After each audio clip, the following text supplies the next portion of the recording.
Iran बोला झुकेंगे नहीं। ट्रंप के बयान पर बढ़ी सियासी गर्मी, जंग और कूटनीति के बीच फंसी है दुनिया। जी हां, अमेरिका और ईरान के दरमियान टेंशन है और इस टेंशन का कहीं कहा जा सकता है फ्रस्ट्रेशन पूरी दुनिया पर निकल रहा है। ईरान और अमेरिका के बीच बढ़ते तनाव के बीच डोनाल्ड ट्रंप ने दावा किया है कि उन्होंने ईरान पर बड़ा हमला टाल दिया है। इसके जवाब में ईरान ने अमेरिका को कड़ी चेतावनी दी है और कहा है कि किसी भी मिलिट्री कार्रवाई का पहले से ज्यादा ताकतवर तरीके से जवाब दिया जाएगा। अमेरिकी प्रेसिडेंट डोनाल्ड ट्रंप ने हाल ही में दावा किया है कि उन्होंने ईरान पर होने वाला बड़ा हमला आखिरी वक्त में रोक दिया।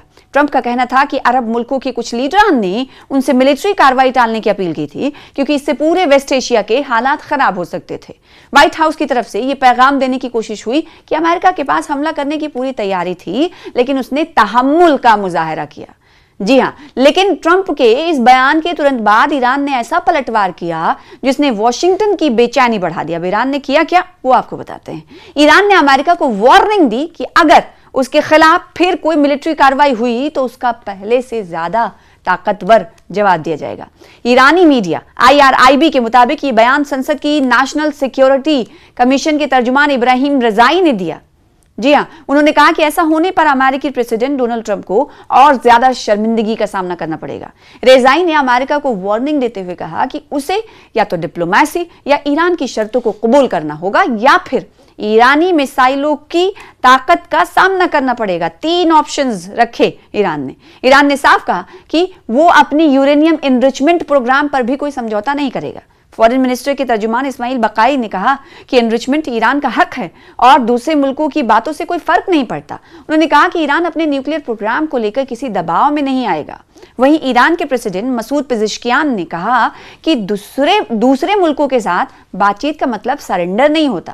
उन्होंने साफ किया कि ईरान अपनी सॉवरेनिटी और कानूनी हुकूक से पीछे हटे बिना बातचीत जारी रखेगा। पेज़ेश्कियान ने कहा कि इस्लामिक रिपब्लिक ऑफ ईरान वकार, ताकत और मुल्क के हुकूक की हिफाजत के साथ बातचीत में शामिल होता है। उन्होंने कहा कि ईरान किसी भी हालत में मुल्क और अवाम के कानूनी हुकूक से पीछे नहीं हटने वाला है।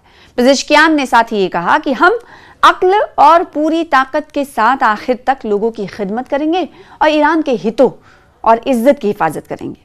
ईरान ने ट्रंप के ईरान पर हमला टालने वाले बयान पर कहा गया कि ईरानी आर्मी ऐसे जवाब के लिए तैयार थी जैसा दोनों मुल्कों की तारीख में पहले कभी नहीं देखा गया। हैदराबाद में वाक़ई ईरानी मिशन ने सरकारी एक्स अकाउंट से पोस्ट किया है कि इसे चेकमेट कहते हैं। इसके बाद ट्रंप पर तंज कसते हुए पूछा गया कि कोई आपको हराने वाला क्यों ना माने। अब व्हाइट हाउस में आपको चैंपियन की तरह पेश किया जा रहा है। कुल मिलाकर सबसे अहम बात यह कि अमेरिका की जबान अब पहले जैसी सीधी नहीं रह गई। पहले जहां खुलकर मिलिट्री कार्रवाई की बात होती थी, अब वहां अगर जरूरत पड़ी हम तैयार हैं और हम अमन चाहते हैं जैसे बयान ज्यादा सुनाई दे रहे हैं। यानी वॉशिंगटन भी समझता है कि ईरान के साथ जंग की कीमत सिर्फ मिलिट्री नहीं बल्कि इकोनॉमिक और सियासी भी होगी। चीन और रूस जैसे मुल्क भी लगातार टेंशन कम करने की अपील कर रहे हैं।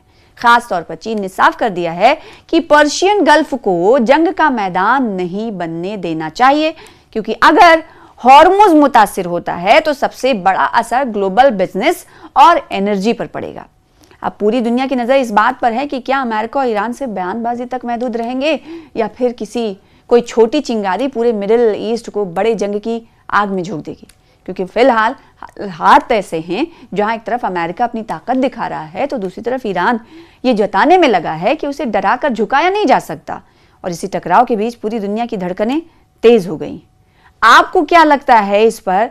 आप अपने बयान, अपनी बातों को, आप अपनी स्टेटमेंट्स को भी कमेंट्स के जरिए हमें बता सकते हैं, क्योंकि इस वक्त मौजूदा वक्त में इतना तो आपने अंदाजा लगा ही लिया होगा। मैं इस वक्त मुखातिब हूं नाजरीन से, जो लोग इस वक्त वीडियो देख रहे हैं उन्हें इतना तो अंदाजा हो ही गया होगा कि ईरान के जरिए से स्ट्रेट ऑफ हॉर्मुज को बंद रखना वैश्विक कमजोरी बनती जा रही है। अलग अलग देशों पर इसका प्रभाव पड़ता हुआ दिखाई दे रहा है। और इसी सिलसिले में, इसी कड़ी में प्रधानमंत्री नरेंद्र मोदी ने भी देशवासियों से, मुल्क के लोगों से अपील की कि आप बाहर मत जाइए, आप ईंधन की कम इस्तेमाल करिए, कार पुलिंग करिए, पब्लिक ट्रांसपोर्ट का इस्तेमाल करिए ताकि ईंधन बच सके।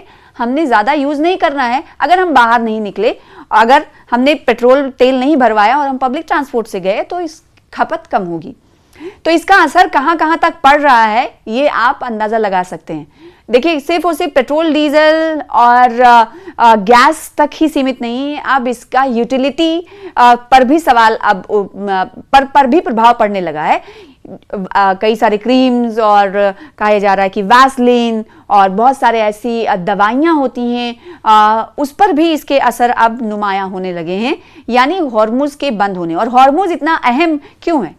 आपको तो ये पता ही होगा कि स्ट्रेट ऑफ हॉर्मुज एक ऐसा रास्ता है जहां से 20% तेल पूरी दुनिया का या इस रास्ते से होकर गुजरता है।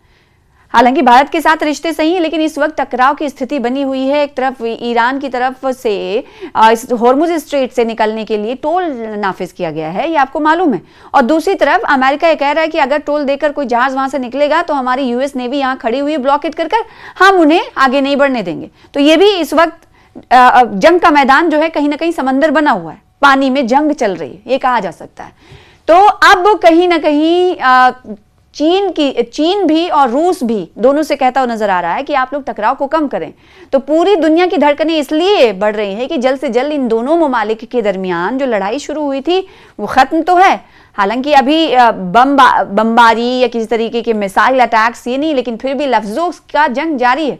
तो यही कहा जा रहा है कि ईरान जो अमेरिका की तरफ से जो बातों में ढील आई है या फिर लफ्जों में नरमी आई है, वो कहीं ना कहीं वो इसीलिए है कि ईरान की इस पे जीत हुई है।